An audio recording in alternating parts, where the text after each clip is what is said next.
أعوذ بالله من الشيطان الرجيم بسم الله الرحمن الرحيم إن الحمد لله نحمده ونستعينه ونستغفره ونعوذ بالله من شرور أنفسنا ومن سيئات أعمالنا من يهدي الله فلا مضل له ومن يضلل فلا هادي له وأشهد أن لا إله إلا الله وحده لا شريك له وأشهد أن محمدا عبده ورسوله يا أيها الذين آمنوا اتقوا الله حق تقاته ولا تموتن إلا وأنتم مسلمون يا أيها الناس اتقوا ربكم الذي خلقكم من نفس واحدة وخلق منها زوجها وبث منهما رجالا كثيرا ونساء واتقوا الله الذي تساءلون به والأرحام إن الله كان عليكم رقيبا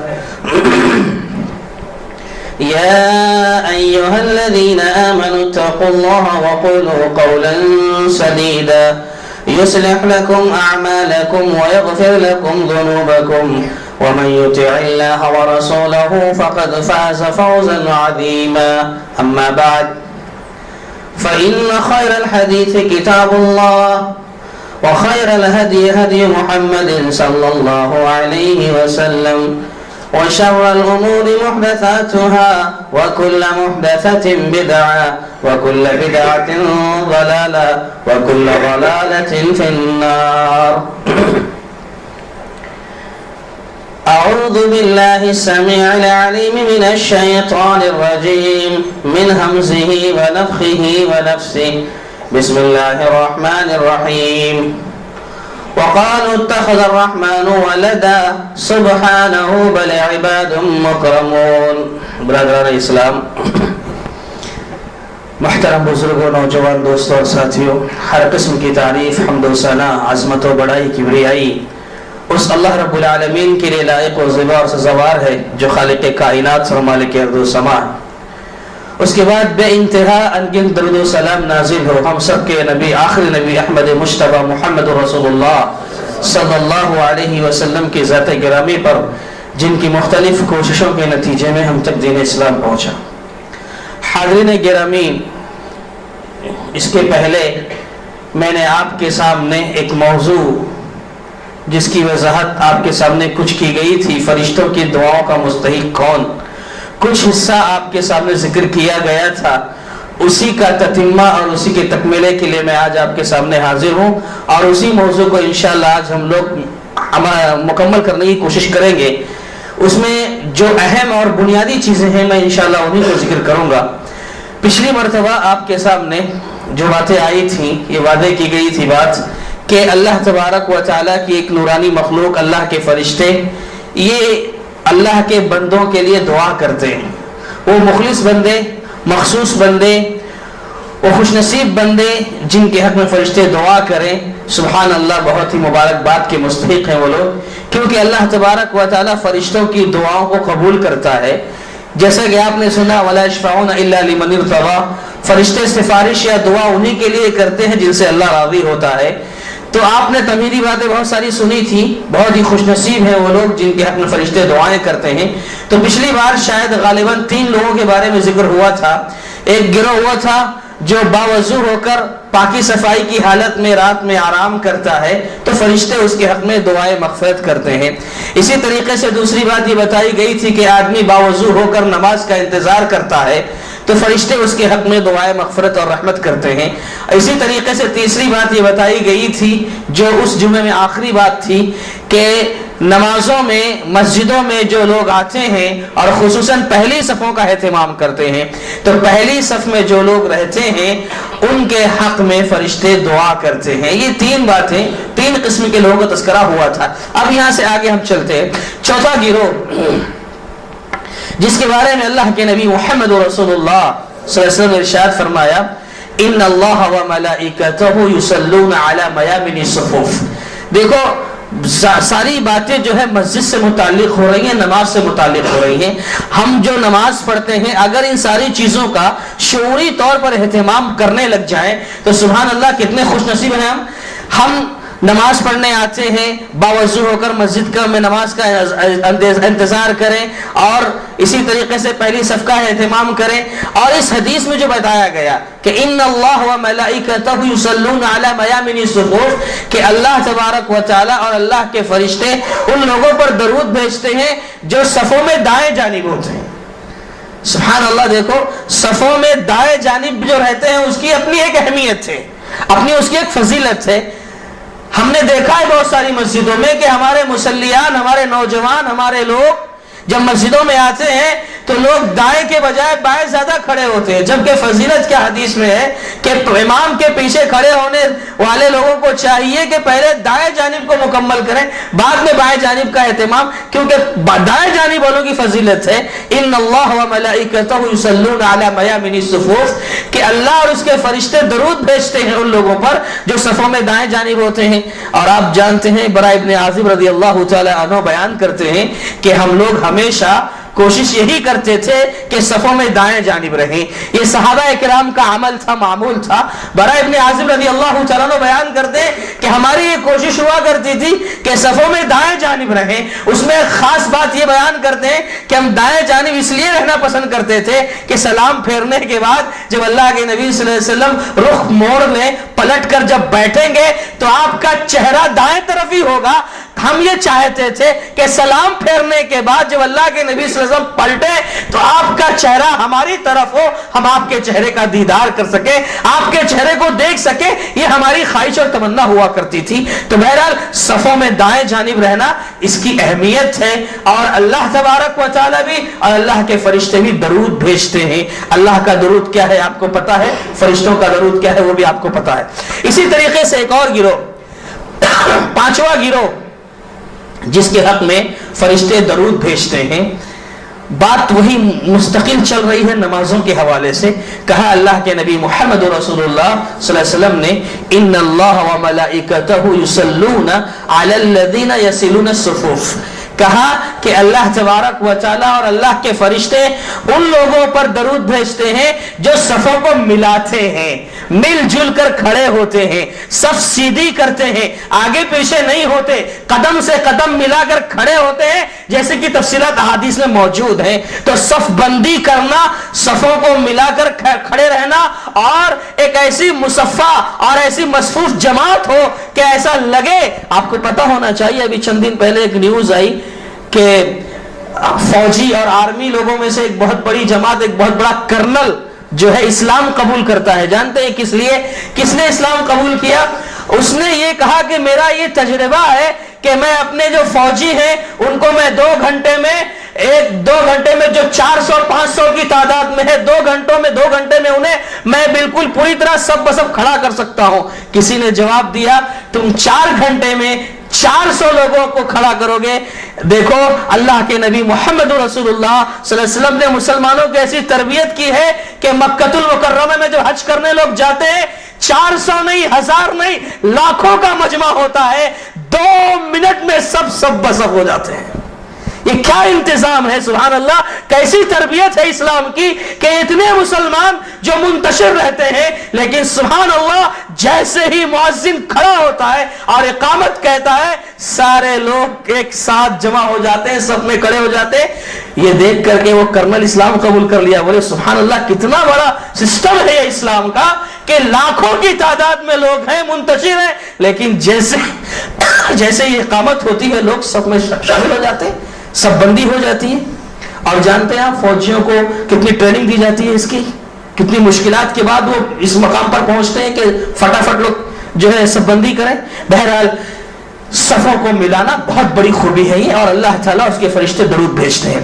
اسی طریقے سے ایک اور خصوصی گروہ، میں مطلب سرسری طور پر جا رہا ہوں، جو چیزیں وضاحت کی ہوگی تفصیل کے انشاءاللہ بیان کروں گا. ایک اور گروہ جن کے حق میں فرشتے درود بھیجتے ہیں، اللہ کے نبی محمد رسول اللہ صلی اللہ علیہ وسلم ارشاد فرماتے ہیں ان العبد اذا جلس في مصلاه بعد الصلاة